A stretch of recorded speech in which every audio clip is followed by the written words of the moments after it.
Amen. Praise the Lord. Salamat sa kaning pinasahi nga awit. Sige, mga igsoon, ato ta sa ato ang pag-meditate diri sa pulong sa Ginoo. Ato ang abrihan atong Biblia sa Book of Proverbs, chapter 22, verse 6. Proverbio, kapitulo 22, versikulo 6. Proverbs 22, verse 6. Ang Biblia nagaingon, train up a child in the way he should go, and when he is old, he will not depart from it. Dari sa Cebuano, bansaya ang bata, diya sa dalan ng iyang pagalaktan. O bisan kung siya matigulang na, siya dili mo biya gikan ni ana. Again, bansaya ang bata diha sa dalan na iyang pagalaktan, o bisan kung siya matigulang na, siya dili mubiya gikan ni ana. So itong makitaan diri sa itong verse nga nagatudlo ka nato sa kaning responsibility sa usa ka ginikanan, sa ka guardian, even sa mga teachers, nga ang bata, he must or she must be trained, dili lang kanang i-entertain or kanang i-control. Kaning ingon diri nga train up, pasabot nga maghatag og instruction o i-guide, even kanang i-correct o apil sa pag-correct, kanang pagdisiplina. Mo nang kaning phrase diri nga in the way you should go, kani nag-refer kani sa dalan nga dalan diha sa Ginoo, ug na pud-apil diri kanang ang pagtuman ug wisdom, no atong hinumduman nga ang kanang bata dili na natural nga mupili og kanang holiness o kanang pagkabalaan. Kinahanglan nga tudloan, pagtudlo of course uban sa gugma. So naglakip diri kaning pagtudlo sa pulong sa Dios, ang pag-ampo, ang disiplina, no, labaw na sa tanan, ang maayong ehemplo, good example nga makitaan sa mga bata, ng children, mga bata, they learn not only from instruction, kanunay makatuon sila sa unsa ilang perminting makitaan. Ug ingon diri, and when he is old, he will not depart from it.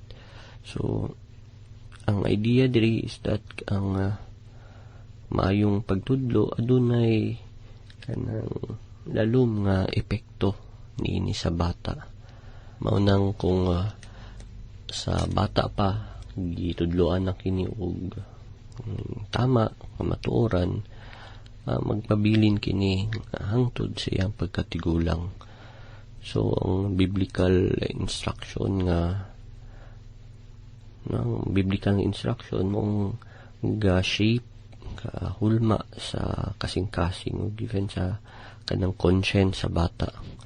So bisan pa og malayo ang bata, sa makadiyot, mahimo siyang wayward, kasagaran magpabilin sa iyang hunahuna o sa iyang kasing-kasing ang mga pagtulunan nga nakuha niya itong bata pa siya. So mahinumduman niya ang gitudlo siya, mga pag-ampo, ang mga good examples na gipakita sa iyaha, no, bisan magdako na siya. Diri sa Biblia ang example nga itong makitaan si Timothy sa 2 Timothy chapter 1 verse 5. Si Timothy gitudloan siya sa scriptures gikan sa iyahang sukad sa iyang pagkabata pinaagi sa iyahang inahan nga si Eunice ug sa iyahang lola nga si Luis. Iyang mama si Eunice, iyang lola si Luis. O tungod aning iyahang pagtudlo, tungod niining pagtudlo, nakaila siya sa pulong sa Dios sa iya pang pagkabata. Iyahang nahimong lig-on ang iyang pagtuo. Nahimo pa jud mapuslanon si Timothy sa ministry. So si Paul nag-remind ka nato, or si Paul nag-remind kaniya nung gikan sa iyang pagkabata na nakabalo na siya or nakaila na siya sa balaang kasulatan. So this is a beautiful example of kaning Proverbs chapter 22 verse 6. So atong makitaan diri, atong pag-meditate diri sa kaning particular verse nga ang mga bata, they are gift, gasa kini gikan sa Ginoo, gasa sila. Apan they are also responsibilities. Maunang ang kalibutan pwede nga mag-train sa mga bata pinagi sa media, sa culture, even sa mga kauban, sa mga entertainment. Maunang ang ginikanan mao ang panguna, the parents must intentionally train them dira sa pulong sa Ginoo. Okay, kung dili guided ang mga bata, then ang kalibutan maoy mo giya kanila sa lain nga dalan. Sige, magsa nato ning ipadayon. Again, diri sa Book of Proverbs chapter 22 sa sunod nga higayon. So, padayon ta, adto ta sa pagtuon nato diri sa doktrina sa grasya. So, atong gitun-an nga ang Biblia nagatudlo may tungod sa pagpreserba niya sa iyang mga katawhan, nga kung luwason na sa Ginoo, so i-regenerate na sa Ginoo ang iyang mga anak, dili na kini mahulog pa o duwa na'y tsansa nga maadto pa kini sa imperno. Sa mga verses, daghan pipila na ka mga verses atong gi-expound, and let's have another verse to show this kaning truth. Ato makitaan dira sa 1 Peter chapter 1 verse 5, unang Pedro kapitulo 1 bersikulo 5. Kaingon diri, by the power of God through faith unto salvation, ready to be revealed in the last time. So kaning nga verse, isa ni sa mga klaro nga mga bersikulo may tungod sa doktrina sa pagpreserba sa mga kanakan sa Ginoo. Notice kaning mga pulong nga gigamit diri, kept, ug kaning phrase nga by the power of God through faith unto salvation. So kaning bersikulo nagatudlo nga ang usa ka magtotoo is securely guarded, gibantayan siya sa Ginoo, Ginoo mismo hantud kaning final nga salvation nga refer kini sa glorification. Ingon diri, who are kept. The word kaning kept diri nag-mean, of course, kanang guarded siya or well protected. So kaning term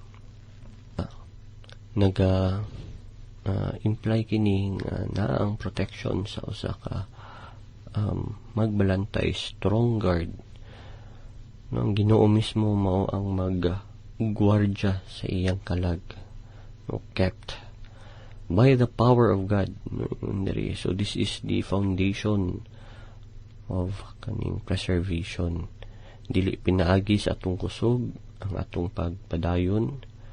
Okay, kung kita lang dali ra ta maluya, pero ang gahom sa Dios mao ang nagapadayon sa usa ka magtotoo. But by the power of God ingon diri. So ingon po diri through faith. So ang pagtuo mao ang paagi nga gigamit sa Dios aron mapadayon ang iyang katawhan. No, faith, again, it is the instrument through which God preserves His people. So atong ibutang sa nauna nga even ang pagtuo, even faith itself, it is sustained by God. So ang sa kamagtotoo padayon sa iyahang pagtuo, pagsalig dira sa Ginoo, because ang Ginoo nagapadayon sa pagsustain sa iyahang faith, sa iyang pagtuo. And ingon diri unto salvation. So this refers to, as I've said, sa final nga salvation, or ang glorification naa dito sa kauban ng Ginoo in eternity, eternal life. So ang Ginoo magapreserba sa iyang katawhan all the way until sa salvation is fully completed, kaning glorification. So atong himduman ang pagpreserba dili lang para karon. Ang Ginoo magapadayon sa iyang katawan hangtod sa katapusan, at katapusang kaluwasan o gimaya nga naa sa langit. And ingon diri are ready to be revealed in the last time. So ang salvation, although ang salvation is already possessed by believers, naa ang kaluwasan sa mga magtotoo, pero ang iyahang pagkakumpleto niini, ang pagkahingpit niini, makita pa diha sa pagbalik sa Ginoo. Ug hangtod ana nga adlaw, ginabantayan gihapon kita, ginabantayan gihapon ang usa ka magtotoo sa Dios. So ginatudloan ta nga ang security or seguridad sa magtotoo naa sa gahom sa Ginoo. The believer's security rests in God's power. O ginatudloan po tadri nga ang Ginoo mismo mao ang nagasustain, nagasuporta sa atong pagtuo. O ang mahimong maluya ang magtotoo, pero hindi kan endure the struggle. O ang pagpreserve ang pagpadayon sa Dios sa iyang katawhan hangtod kani sa final nga glory. So again, ang 1 Peter chapter 1 verse 5 nagatudlo nga ang magtotoo, they are kept securely. So ang believers, ang sa ka magtotoo, the believer perseveres, magtotoo nagapadayon because ang Ginoo mao ang nagpreserba kaniya. Sige maigsoon, wala naman kitay oras ato kining ipadayon sa sunod nga higayon. But before I end, kung ikaw dili ka pa sigurado sa imong kaluwasan, wala nay pamaagi o wala nay panahon aron pagpangandam, kung dili karon ang pamaagi aron kita or ikaw maluwas, pinaagi lamang kang Ginoong Hesukristo. Saligi siya, trust, believe in Him, and repent and believe on the Lord Jesus Christ. Kini inyong kauban si Attorney Lemuel Atup, kauban nato si Pastor Andres Atup Jr. mag-ingon. Ang Dios magapanalangin kanatong tanan. Daghang salamat.